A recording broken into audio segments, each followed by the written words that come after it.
the details to fundamentals.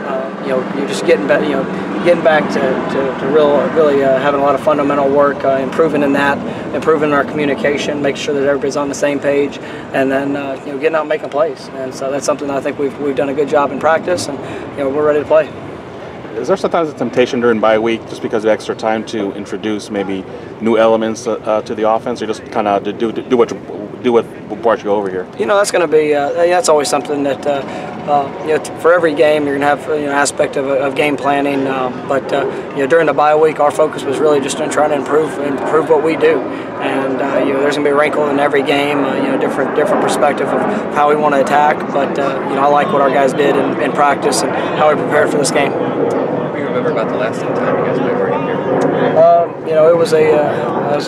It's been a while. But we know that this can be an extremely talented team coming in.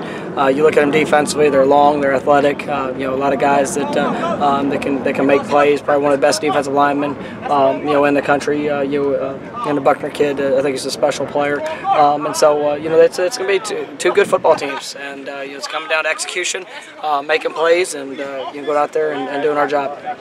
He kind of flies under the radar a little bit. What does he provide up front? Who is that? V. V's he's a great leader.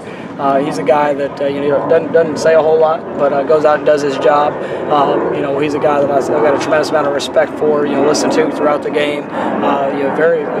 Very smart football player. A guy that anytime he started as much as he's started and has that much experience, obviously he's seen a lot of things, but he's really he's a quality player that I'm glad we have him. When he tore his ACL, did you think you'd get him back for the start of the season? I did.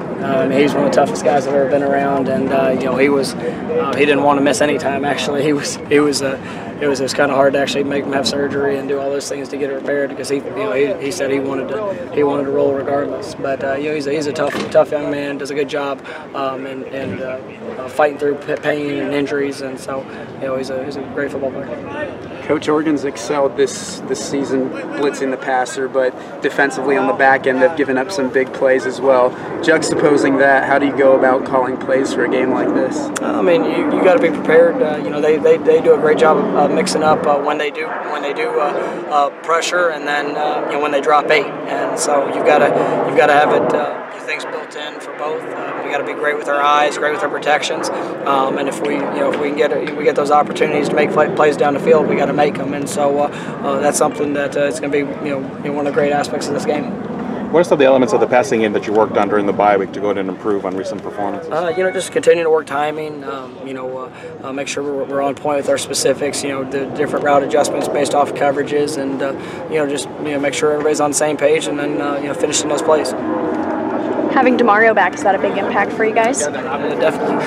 DeMario's he's a guy that he's every down back for us. Being able to have that balance with him and Kalen and Gump, DJ, all those guys, be able to carry a role. I think that's going to be a tremendous help for us. And he's moved around great.